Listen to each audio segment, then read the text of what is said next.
А този, който остава в страни, това е непълнолетното лице, което вчера го намерихме в района на Враца. Има и едно трето лице, шесто, което липсва от тази камера, но то също е пребивавало на територията на хижата. Тук на този запис виждаме как ръководителя на сдружението си взима сговор с трите намерени мъртви лица на територията на хижата на втори, на следващия ден. В дясно се вижда, на този запис се вижда кемпера, с който те малко след като се взима сговор, се качват на кемпера и напускат района на Петрохан и ще ви обясня неговото движение, по което сме установили.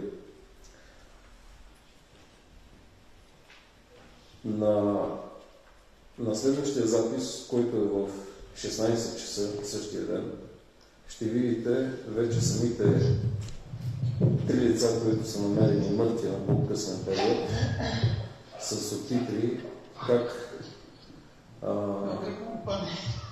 коментират тяхното потегляне, което не е известно накъде към онзи момент, но изводи, които могат да си направим.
На следващия запис, който ще ви покажем, който е вече в 20... Може ли да уточните, чии са гласовете обаче? Възможно ли е?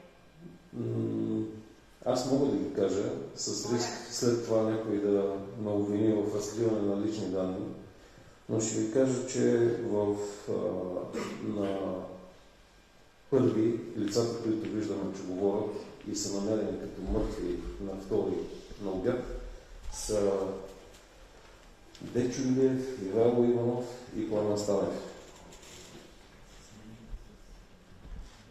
Само момент.